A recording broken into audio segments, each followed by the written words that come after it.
தமிழக வெற்றிக் கழகத்தின் கொடியை அக்கட்சியின் தலைவர் விஜய் இன்று அறிமுகம் செய்து வைக்கிறார். இதையொட்டி பனையூரில் உள்ள தமிழக வெற்றிக் கழக அலுவலகத்தில் விழா ஏற்பாடு களை கட்டியிருக்கிறது. கள விவரங்களுடன் செய்தியாளர் செந்தில் ராஜா இணைந்திருக்கிறார். செந்தில் ராஜா, என்னென்ன ஏற்பாடுகள் அங்கு செய்யப்பட்டிருக்கிறது? குறிப்பாக விஜய் எத்தனை மணிக்கு அலுவலகத்துக்கு வர இருக்கிறார்?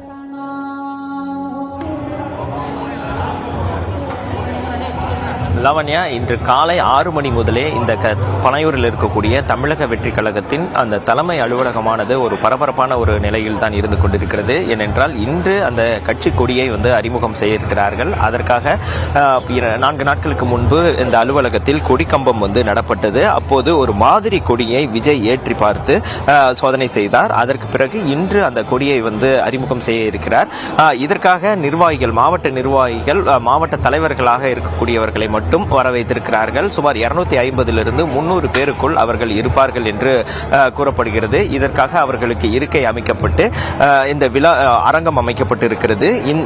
8 மணி அளவில் தன்னுடைய இல்லத்தில் இருந்து இந்த பனையூரில் இருக்கக்கூடிய அலுவலகத்திற்கு அவர் புறப்பட இருக்கிறார். அதற்கு பிறகு இங்கு அங்கு இருக்கக்கூடிய நிர்வாகிகளை பார்த்து கையசைத்து விட்டு அதற்கு பிறகு 11 மணி அளவில், அதாவது 10 11 மணி அளவில் அந்த கொடியை ஏற்றி அறிமுகம் செய்ய இருக்கிறார். அந்த சமயத்தில் அந்த கொடிக்காக உருவாக்கப்பட்டிருக்கக்கூடிய பாடலும் அறிமுகப்படுத்தப்பட்டிருக்கிறது. இந்த நிர்வாகிகள் பல்வேறு கட்டுப்பாடுகளுக்கு மத்தியில் தான் உள்ளே அனுமதிக்கப்பட்டிருக்கிறார்கள். அவர்களுக்கு என தனி பாஸ் வழங்கப்பட்டு அதற்கு பிறகுதான் பல சோதனைகளுக்கு பிறகுதான் ஸ்கேனிங் ப்ராசஸ் போன்ற பல்வேறு அந்த சோதனைக்கு பிறகுதான் நிர்வாகிகள் உள்ளே அனுமதிக்கப்பட்டிருக்கிறார்கள்.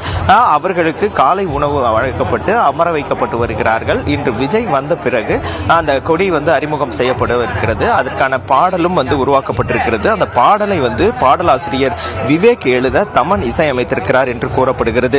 இந்த இன்று அறிமுகம் செய்யக்கூடிய அந்த கட்சி கொடிக்கு பல்வேறு வண்ணங்கள் இருப்பதாக கூறப்படுகிறது. குறிப்பாக அதிகபட்சமாக 3 முக்கிய கலர்கள் இருக்கலாம் என்று கூறப்படுகிறது.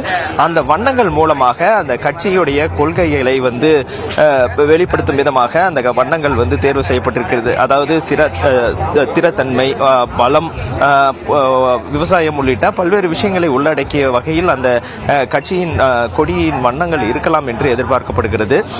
எதுவாக இருந்தாலும் இன்று 11 மணிக்குள் இந்த கொடியானது அறிமுகம் செய்யப்படுகிறது.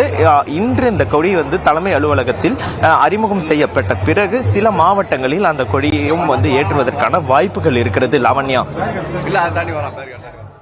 விவரங்களுக்கு நன்றி செந்தில் ராஜா.